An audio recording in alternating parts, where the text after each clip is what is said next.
it's Michelle. I'm here today to do a book review of The Dutch House.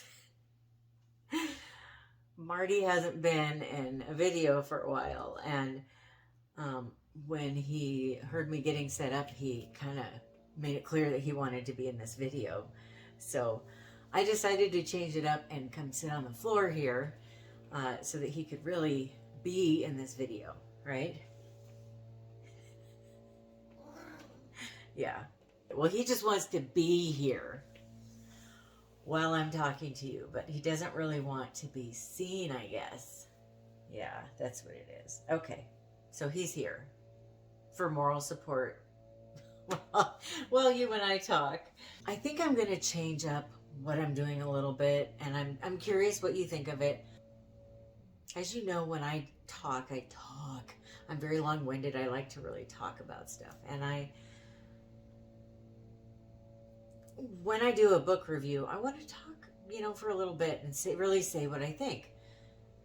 The problem is if I do a book review every 2 weeks or once a month, we're talking about a half-hour video or longer.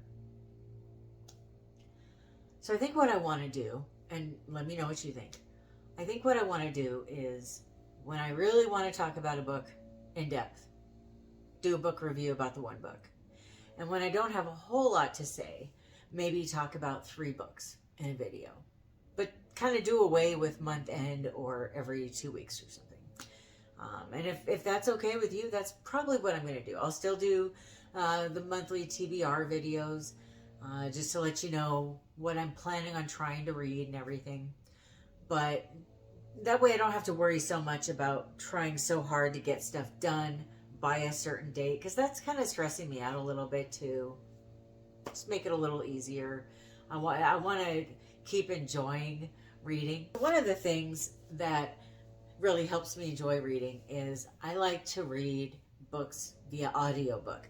I like to listen to books while I clean, and it sure does help me have a cleaner house. Especially now that I live in a house, it's harder to keep it clean, right? Because it's double the size. Yeah, double the size of the apartment I was in. And what I really want to do is listen to audiobooks that are these books here, but in audio version. I have SCRIBD, which I love. Soon they're going to have a lot of those books on audiobook. They're got a bunch of new audiobooks coming out on the 25th of May. But right now, which by the time you see this, it might be the 25th of May. But right now, they have not had a lot of new books, and it's getting kind of stale for me on there. But there's one book that I found in here that they did have, and I listened to it. And this is a book that my friend Kristen sent to me. And you guys, I'm sure you all know her by now. Kristen from Enter the Book. She is my YouTube best friend. She sent me The Dutch House by Patchett. She thought that I would enjoy this book, so she sent it to me, and she was right. And so I want to tell you about it. This book is about Danny and Maeve. They are brother and sister, and they have a mother who just abandoned them, literally, when they were very young. And this book is about their growing up without a mom, and even though they had to leave this house that they grew up in, which they called the Dutch House. I guess they're like me. They like to give the houses or the places that they lived, a name. Like the house that I live in now. I don't know if I've told you, I like to call it the bird house because I've got all these birds outside that I like to feed. And so they keep going back to this Dutch house. And that's where they like to go and think and talk about the past and figure out the future, these 2 siblings. And this is actually a painting of the sister Maeve that is in the Dutch house. I don't want to give anything about the book away, so I'm just going to really talk about how I felt about the book for the most part. It's a very slow burn book. If you don't like slow burn books, it might not be the book for you. But it was written in a very beautiful way, and it's a book about grief, which I think if one is to address grief, I feel like it has to be done in a slow, very intentional way. It's also about hate and forgiveness, holding a grudge, healing, family dynamics. It's about forgiveness and how hard and painful it is and how much time it takes. Martin Stanley, what are you doing? Get out of there. Sir, excuse me, sir. What are you doing? You don't need to go in the broom closet. What are you doing? Are you going to sweep? You could sweep if you want. I just don't think you have any reason to go in there.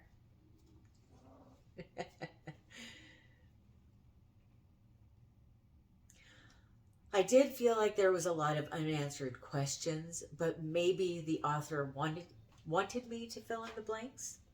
There was a part in this book that made me cry, which I don't normally cry when I read books.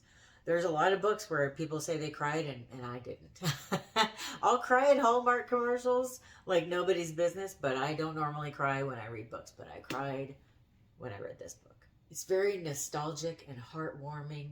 I felt like it was very lifelike as far as the emotions and the lessons and the whys, the themes, the comings and goings of people and the eras of life, wants versus the needs. It was very poetic.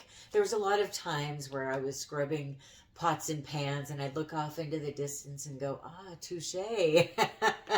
Tom Hanks narrated this book and I love that. He's one of my favorite actors and I loved the way he narrated the book.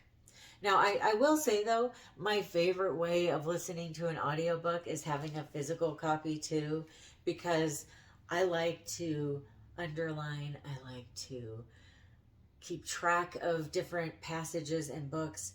I like to write them down in my book journal, and so I do definitely love to have a physical copy. I like to be able to keep reading it later when I'm not able to listen to it. So it's definitely my favorite way of reading a book, is to be able to read and listen. It's so hard to come across a situation where I'm able to physically read it and listen to it.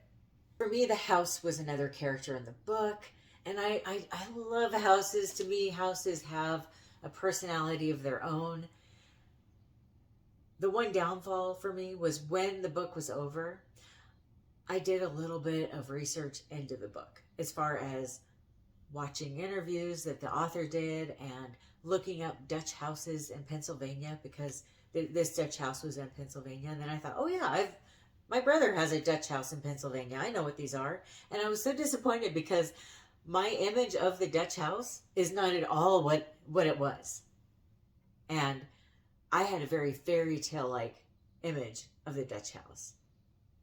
I felt halfway through reading this book like I could not wait to start it again. I couldn't wait to reread it.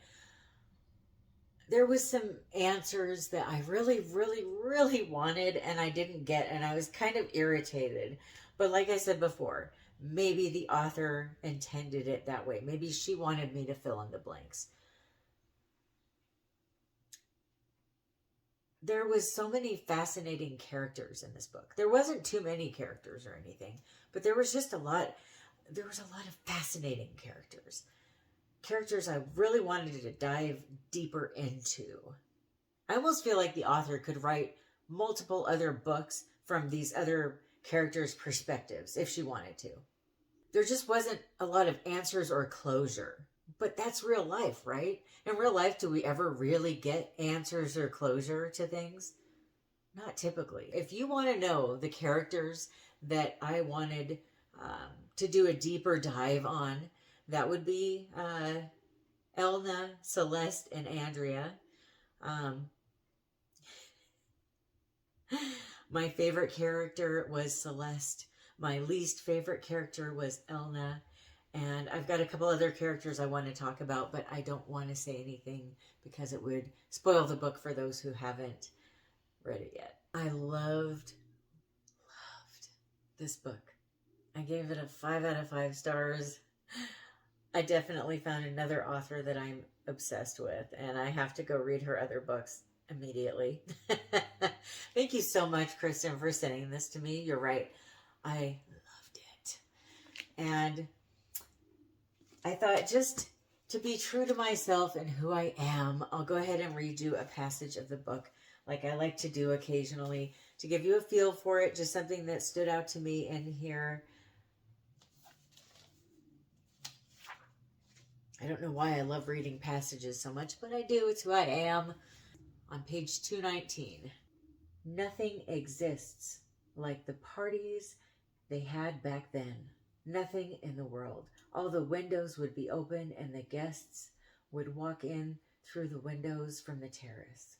When the weather was cold, they danced upstairs in the ballroom. But when it was nice outside, there were workmen who would come out during the day and put down a dance floor made out of pieces of polished wood that all snapped together.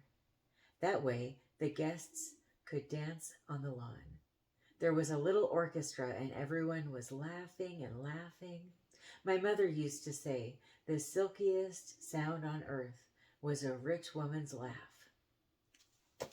Isn't that beautiful? I think it's beautiful. If you have read this book, let me know. And if you've read any of Ann Patchett's other books and you want to recommend one to me, let me know. And if you want to read this book, let me know. Thank you so much for watching. I hope you have a wonderful rest of your day or night. Happy reading. Bye.